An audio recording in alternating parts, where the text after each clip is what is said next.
네, 오늘 본문은 고대 그리스 문화에서 이제 해석되고 있는 그런 본문 중 하나입니다. 그래서 오늘의 시대적 배경과는 전혀 다른 가치관을 갖고 있을 것 때문에 오늘날 그리고 성경이 이야기하는 가치관 속에서 오늘의 본문을 이야기하는 것이 이제 중요한 본문 중에 하나입니다. 옛날 시대에는 구체적으로 이제 남아선호 사상이라고 하는 그런 어떤 옛 시대의 문화들이 있었습니다. 사실 남자와 여자를 구별하던 그 구별을 넘어서 사실 차별하던 시대가 우리 옛날 시대였죠.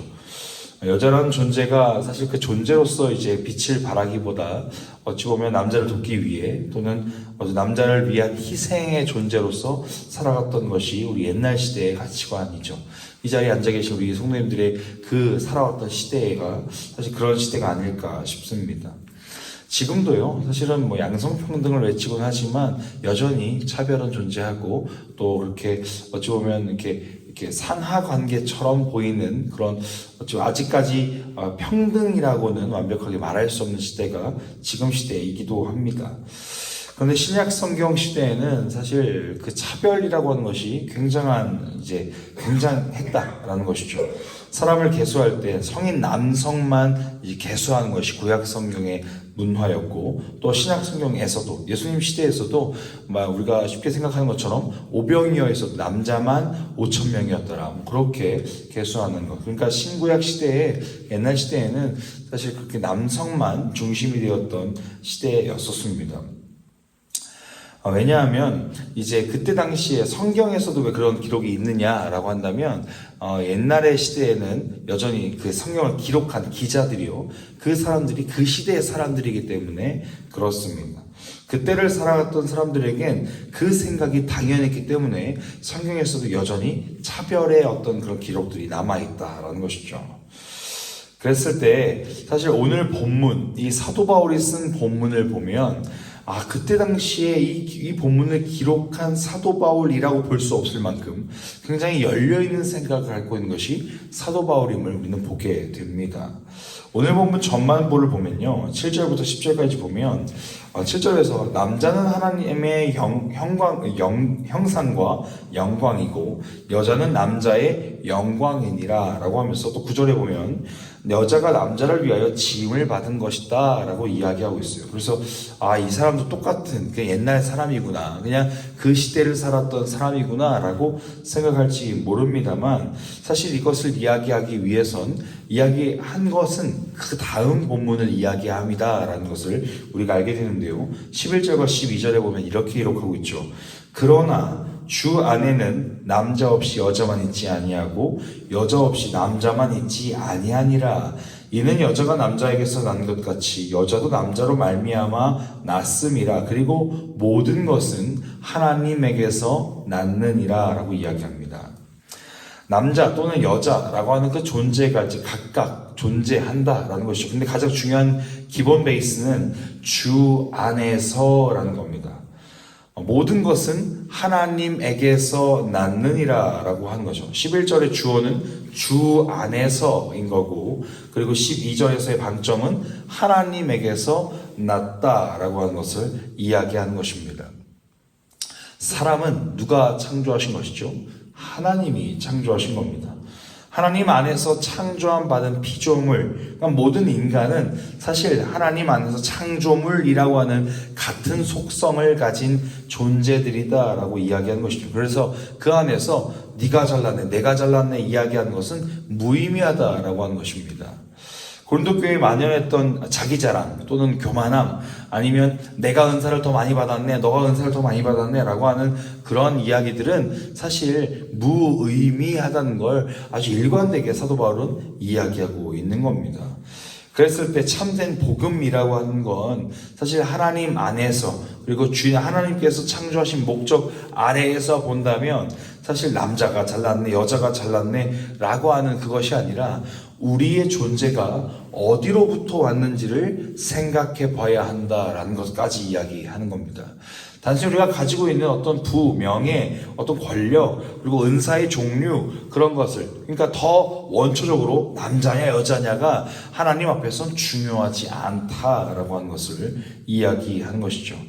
우리가 생각해야 될 건 누구 안에서, 누구로부터 창조함 받고 또 살아내질 수 있는 그런 삶을 허락받아 살아가고 있느냐라는 것이죠.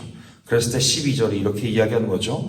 이는 여자가 남자에게서 난 것 같이 남자도 여자로 말미암아 났음이라. 모두를 위해서, 서로가 서로를 위해서 함께 살아간다는 거죠. 그리고 그 모든 것은 하나님에게서 났다라고 이야기하는 것입니다. 결국 고린도 교회 안에 세상의 기준이 만연하다는 것을 이야기하고 지적하고 있는 겁니다. 세상에서 판단하는 기준은 누가 우월하고 누가 더 가치 있는 존재인지를 계속 이야기하는 거거든요. 그런데 그게 고린도 교회 안에도 만연하다라고 하는 걸 이야기하고 있는 겁니다. 그런데 하나님의 기준 안에서는 다 같은 존재다라고 하는 걸 이야기하는 겁니다. 하나님의 기준 안에서는 다 같은 창조물일 뿐이다라는 것을 이야기하는 거죠. 그랬을 때요, 저는 이 말씀을 읽으면서 전도서의 말씀이 좀 생각이 났습니다. 전도서의 말씀을 보면 1장 2절에 모든 것이 헛되고 헛되니 모든 것이 헛되고 헛되다 해서 5번이나 헛되다는 것을 이야기해요. 그런데 전도서가 쭉 헛되다는 걸 일관되게 이야기하거든요. 근데 일관되게 이야기하는 중에 두 가지, 헛된 인생 가운데 두 가지의 해결책이 있음을 이야기해요.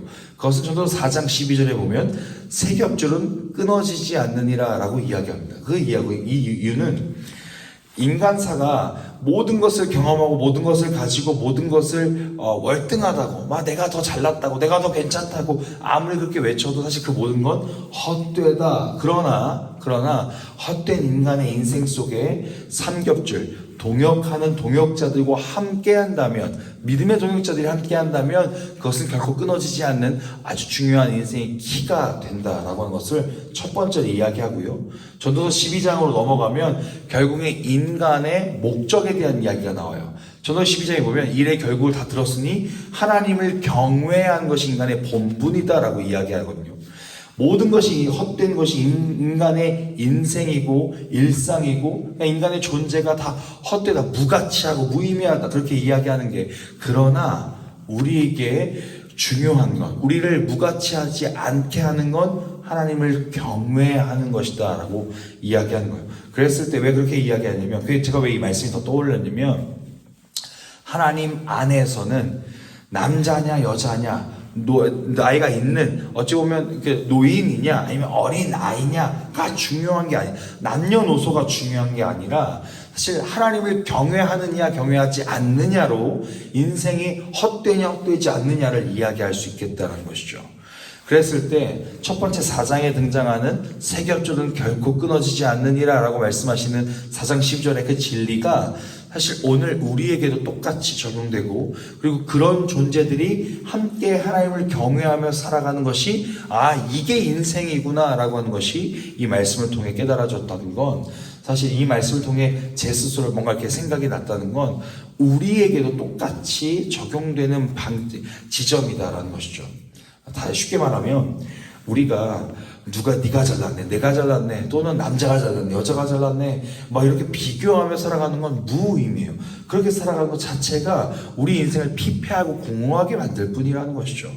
그래서 우리는 어떻게 살아야 되냐? 나에게 허락된 이 여자, 나에게 허락된 이 남자, 쉽게 말해서 아내와 남편이요, 그리고 우리 가족들이요, 그리고 우리 동역자들이요, 이 모든 관계들이 하나님께서 주신 귀한 관계임을 알고, 이 삼겹줄, 이 세겹줄이 힘을 가지고 이 세겹줄로 의지하며 세상을 살아내는 것. 그런데 이 그냥 우리끼리만 잘 먹고 잘 사는 게 아니라 우리가 하나님을 경외하며 살아가는 것이 우리 인생의 목적이 되어야겠다라는 것이죠. 그것이 사도 바울이 이야기하는 방점이에요.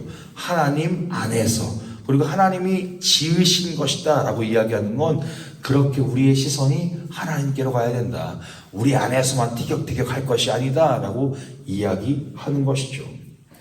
그랬을 때요, 고린도전서의 이야기로 봤을 때, 고린도서 11장을 묵상하고 있습니다만, 이제 쭉 넘어가서 13장에 넘어가면 뭐가 등장하죠? 사랑이 등장해요.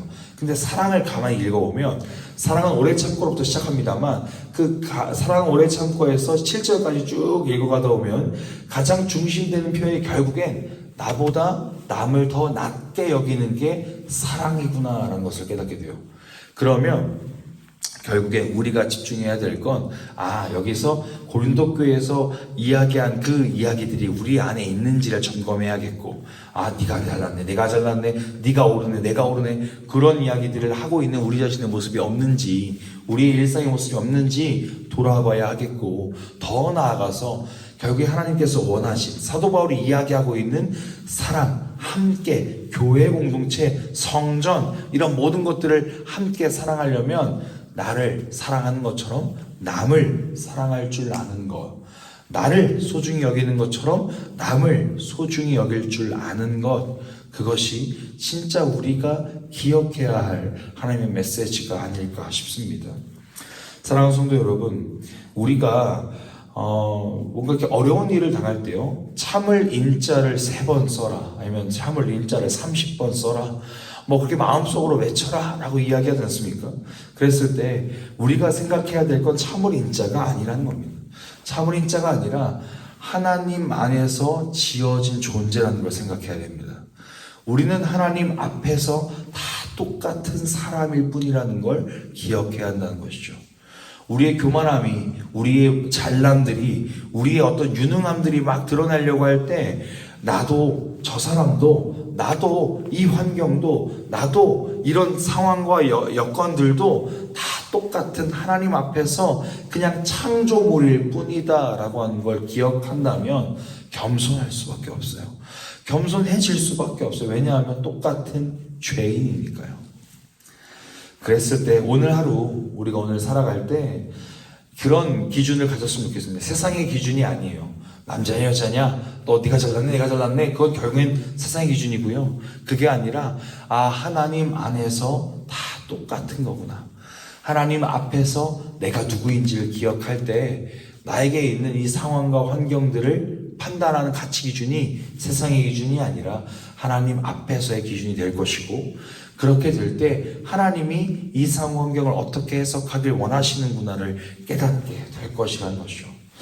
오늘 하루 정말 주님 안에서, 하나님 앞에서 나를 나를 사랑하는 것처럼 남을 나보다 더 낮게 여기고 더 귀하게 여기고 더 소중히 여길 줄 아는 우리의 실천, 오늘 우리의 삶이 되었으면 좋겠습니다. 그것이 가깝게는 우리 남편이 되어야 되겠고요, 우리 아내가 되어야 되겠고요, 우리 자녀들이 되어야 되겠고요, 우리의 식구들, 그리고 더 나아가서 우리의 영적 공동체인 우리 프리한기 교회 성도들이 되어야 할 것입니다.